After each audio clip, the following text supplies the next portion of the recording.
ಸಣ್ಣ ಸಣ್ಣ ಮಕ್ಕಳಿಗೆ ಹಾರ್ಟ್ ಅಟ್ಯಾಕ್ ಎಲ್ಲ ಆಗುತ್ತೆ, ಬಿ ಪ್ರಾಬ್ಲಮ್ ಎಲ್ಲ ಸಣ್ಣ ಸಣ್ಣ ಮಕ್ಕಳಿಗೆ ಬರುತ್ತೆ. ಹೌದು. ಅದ್ರ ಜೊತೆ ಇನ್ನೊಂದ್ ಕಡೆ ನೋಡೋದಾದ್ರೆ ಎಲ್ಲ ಔಟ್ಡೋರ್ ಗೇಮ್ಸ್ ಬಿಟ್ಟು ಇಂಡೋರ್ ಗೇಮ್ಸ್ಗೆ ಮಕ್ಕಳು ಕಾನ್ಸಂಟ್ರೇಟ್ ಮಾಡಕ್ ಶುರು ಮಾಡಿದ್ದಾರೆ.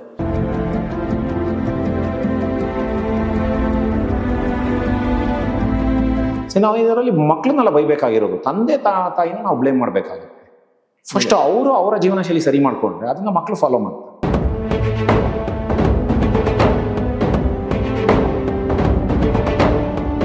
ಸೊ ಬೆಳಗ್ಗೆ 1 ಲೋಟ 2 ಚಮಚ ಹಾಕಿರ್ತಕ್ಕಂತಹ ಸಕ್ಕರೆನೂ ಹಾಕಿರ್ತಕ್ಕಂತಹ ಹಾರ್ಲಿಕ್ಸ್ ಕುಡಿತಾರೆ ಅಂತ ಹಿಡಿಯೋಣ. ಹಾರ್ಲಿಕ್ಸ್ ನಲ್ಲಿ ಏನಿರುತ್ತೆ ಇಂಗ್ರೀಡಿಯೆಂಟ್ಸ್ ನೋಡಿದ್ದೀರಾ ಯಾವತ್ತು? ನೋಡಿದ್ದೀರಾ? 100 ಗ್ರಾಮ್ಸ್ ಹಾರ್ಲಿಕ್ಸ್ ಅಲ್ಲಿ 58 ಗ್ರಾಮ್ಸ್ ಶುಗರ್ ಇರುತ್ತೆ. It is all sugar, processed and unprocessed sugar ಬರ್ತದೆ. 58 ಗ್ರಾಮ್ಸ್ ಹಾರ್ಲಿಕ್ಸ್ ಅಲ್ಲಿ ಇವತ್ತೇ ಹೋಗಿ ಚೆಕ್ ಮಾಡ್ರಿ.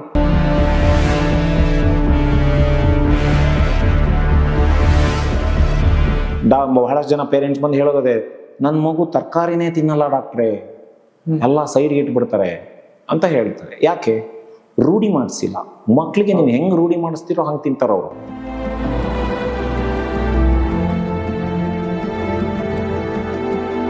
ಈಗೆಲ್ಲ ನಾನು ಸ್ಕೂಲ್ಗೆ ಹೆಂಗ್ ಹೋಗ್ತಾ ಇದ್ದೆ, ನೀವ್ ಹೆಂಗ್ ಹೋಗ್ತಾ ಇದ್ರಿ? ನಡ್ಕೊಂಡು ಹೋಗ್ತಾ ಇದ್ರಿ, ಇಲ್ಲ ಸೈಕಲ್ ತುಳ್ಕೊಂಡು ಹೋಗ್ತಾ ಇದ್ರಿ? ಹೌದಾ? ಈಗ ಹೆಂಗ್ ಹೋಗ್ತಾರೆ? ಮನೆ ಮುಂದೆ ಬಸ್ ಬರುತ್ತೆ, ಟಕ್ ಅಂತ ಹತ್ತುತ್ತಾರೆ, ಸ್ಕೂಲ್ಗೆ ಹೋಗ್ತಾರೆ. ಪ್ರೇಯರ್ಗೂ ನಿಲ್ಸಲ್ಲ ಬಹಳ ಜನ ಮಕ್ಕಳು.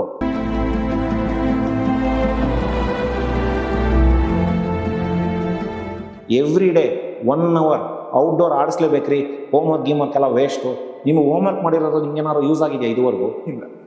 ನಾನು ಹೋಮ್ವರ್ಕ್ ಮಾಡಿರೋದು ಬೋಗಸ್, ಅದು ಅದರಿಂದ ಏನು ಯೂಸ್ ಆಗಿಲ್ಲ ನನ್ನ ಲೈಫಲ್ಲಿ.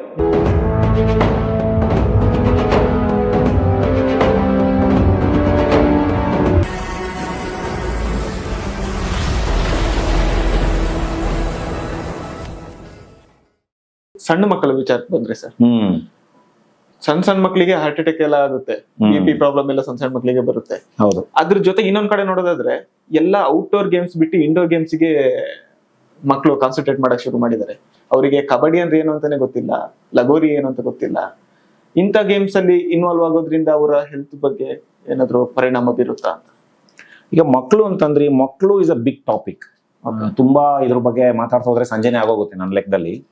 ಏನಾಗ್ತಾ ಇದೆ ಅಂದ್ರೆ, ಮಕ್ಕಳು ಈಗ ಫಾರ್ ಎಕ್ಸಾಂಪಲ್ ಇತ್ತೀಚಿನ ಮಕ್ಕಳಲ್ಲಿ ಅಕ್ಯಾಂಥೋಸಿಸ್ ಜಾಸ್ತಿ ಆಗ್ತಾ ಇದೆ. ಅಕ್ಯಾಂಥೋಸಿಸ್ ನಾನು ಬಹಳಷ್ಟು ಜನ ನೋಡ್ತೀನಿ, 9 ವರ್ಷ 12 ವರ್ಷ 10-11 ವರ್ಷಕ್ಕೆನೆ ಅಕ್ಯಾಂಥೋಸಿಸ್. ಈ ಭಾಗ, ಕುತ್ತಿಗೆ ಭಾಗ ಬ್ಲ್ಯಾಕ್ ಕಲರ್ ಪ್ಯಾಚಸ್ ಆಗಿರುತ್ತೆ, ಸ್ಕಿನ್ ಟ್ಯಾಗ್ಸ್ ಆಗಿರುತ್ತೆ, ಚರ್ಮ ದಪ್ಪ ಆಗಿರುತ್ತೆ. ಸೊ ಇದನ್ನ ನಾವು ಅಕ್ಯಾಂಥೋಸಿಸ್ ನೈಗ್ರಿಕೆನ್ಸ್ ಅಂತ ನಮ್ಮ ಭಾಷೆಯಲ್ಲಿ ಕರಿತೀವಿ. ಅದೇನದು? ಅದು ಒಳಗಡೆ ಇರ್ತಕ್ಕಂತಹ ಒಂದು ಕಾಯಿಲೆಯ ಸೂಚನೆ, ಇನ್ಸುಲಿನ್ ರೆಸಿಸ್ಟೆನ್ಸ್ ಅಂತ ಕರಿತೀವಿ.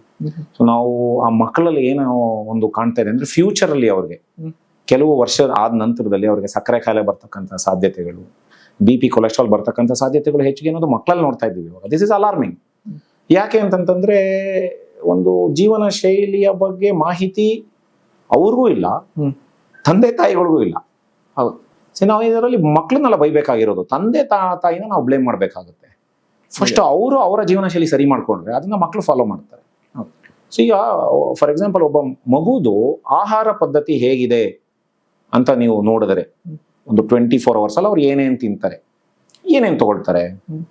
ಬೆಳಿಗ್ಗೆ ಎದ್ದೇಳ್ತಾರೆ, ಎದ್ದು ಕೂಡಲೇನೆ ಸ್ಕೂಲ್ಗೆ ಹೋಗೋ ಹರಿಬರಿ ಇರ್ತದೆ. ಹಾಗಾಗಿ 1 ಲೋಟ ಹಾಲು, ಸಹಜವಾಗಿ ಅದೇನು ಬರ್ತದೆ ಹಾಲು, ಹಾಲಿನ ಒಂದು ಜೊತೆಗೆ ಅವರು ಹಾರ್ಲಿಕ್ಸ್ ಹಾಕೋತಾರ, ಬೂಸ್ಟ್ ಹಾಕೋತಾರ, ಇನ್ನೊಂದು ಹಾಕೋತಾರೆ. ಸೊ ಬೆಳಗ್ಗೆ 1 ಲೋಟ 2 ಚಮಚ ಹಾಕಿರ್ತಕ್ಕಂತಹ ಸಕ್ಕರೆನೂ ಹಾಕಿರ್ತಕ್ಕಂತಹ ಹಾರ್ಲಿಕ್ಸ್ ಕುಡಿತಾರೆ ಅಂತ ಹಿಡಿಯೋಣ. ಅದಾದ್ಮೇಲೆ ತುಂಬಾ ಹರಿಬಿರಿಯಲ್ಲಿ ತಿಂಡಿಯನ್ನ ತಿಂತಾರೆ. ಹೌದಾ? ಏನ್ ತಿಂಡಿ ತಿಂತಾರೆ? ತಿಂಡಿ ಏನಿರ್ತದೆ ಸಹಜವಾಗಿ? ಬೇರೆ 8:15 ಬಸ್ ಬಂದ್ಬಿಡ್ತದಲ್ಲ, ಏನೇನಿರುತ್ತೆ ತಿಂಡಿ? ಪೂರಿ ಇರ್ತದೆ. ಬಿಡಿ, ರೆಗ್ಯುಲರ್ ತಿಂಡಿ ಅಲ್ಲಣ್ಣ. ಚಿತ್ರಾನ್ನ, ಪುಳಿಯೋಗರೆ, ಪಲಾವು, ಕಲರ್ ರೈಸ್ಗಳು, ರೈಸ್ ಬಾತ್ಗಳು. ಬಿಟ್ರೆ ಕೆಲವರು ಚಪಾತಿ ಮಾಡ್ತಾರೆ, ಕೆಲವರು ದೋಸೆ ಮಾಡ್ತಾರೆ, ಇಡ್ಲಿ ಮಾಡ್ತಾರೆ. ಇವೇ ಅಲ್ವಾ? ಏನ್ರಲ್ಲಿ ಮಾಡ್ತಾರೆ ಇದೆಲ್ಲ food? What is the base? Rice. Rice is the base. So ಇದೆಲ್ಲದಕ್ಕೂ ಮುಖ್ಯವಾದ ಇಂಗ್ರೀಡಿಯೆಂಟು ಇಲ್ಲ ಅಕ್ಕಿ ಇದೆ, ಇಲ್ಲ ಗೋಧಿ ಇದೆ, ಇಲ್ಲ ರವೆ ಇದೆ, ಇಲ್ಲ ಮೈದಾ ಇದೆ. ಹೌದಾ? ಬೆಳಗ್ಗೆ ಆಲ್ರೆಡಿ 1 ಲೋಟ ಹಾಲಿಗೆ 2 ಚಮಚ ಸಕ್ಕರೆ ಬಿದ್ದಿದೆ, ಹಾರ್ಲಿಕ್ಸ್ ಬಿದ್ದಿದೆ. ಇದರಲ್ಲಿ 90% of the food is carbohydrates. Fibre ಇಲ್ಲ. ಬಹಳಷ್ಟು ಜನ ಪೇರೆಂಟ್ಸ್ ಬಂದು ಹೇಳೋದೇ, ನನ್ನ ಮಗು ತರಕಾರಿನೇ ತಿನ್ನಲ್ಲ ಡಾಕ್ಟ್ರೇ, ಎಲ್ಲ ಸೈಡ್ಗೆ ಇಟ್ಬಿಡ್ತಾರೆ ಅಂತ ಹೇಳ್ತಾರೆ. ಯಾಕೆ? ರೂಢಿ ಮಾಡಿಸಿಲ್ಲ ಮಕ್ಳಿಗೆ. ನೀವು ಹೆಂಗ್ ರೂಢಿ ಮಾಡಿಸ್ತಿರೋ ಹಂಗೆ ತಿಂತಾರ ಅವರು. ಫಸ್ಟ್ ನೀವು ತಿನ್ರಿ, ನೀವು ತಿಂದ್ರೆ ತಾನೇ ನಿಮ್ಮನ್ನ ನೋಡಿ ಮಕ್ಕಳು ಫಾಲೋ ಮಾಡೋದು. ಮಕ್ಳು ಯಾವತ್ತೂ ಹೇಳಿದ ಮಾತು ಕೇಳಲ್ಲ, ಮಾಡಿದ್ದನ್ನ ನೋಡಿ ಕಲಿತಾರೆ. ಸೊ ಹಾಗಾಗಿ ನಾವು ಸರಿಯಾದ ರೀತಿನಲ್ಲಿ ಅಭ್ಯಾಸವನ್ನ ಮಾಡಿದರೆ ನಮ್ಮ ರೀತಿ ಮಕ್ಕಳು ಫಾಲೋ ಮಾಡ್ತಾರೆ. ಅದು ಬಹಳ ಮುಖ್ಯ ಇರ್ತದೆ. ಅದು ಆಹಾರ ಶೈಲಿ. ಮಧ್ಯಾಹ್ನ ಡಬ್ಬಿಗೇನು, ಅದೇ ಬೆಳಿಗ್ಗೆ ಏನಿರ್ತದೆ ಅದೇ ಡಬ್ಬಿಗೆ, ಅದ್ರ ಜೊತೆಗೆ ಸ್ನ್ಯಾಕ್ಸ್ಗೆ ಬಿಸ್ಕೆಟ್ಗಳು, ಬ್ರೆಡ್ಗಳು, ಅದಕ್ಕೆ ರಿಲೇಟೆಡ್ ಸ್ಯಾಂಡ್ವಿಚ್ಗಳು ಬಂದೋಗ್ತದೆ.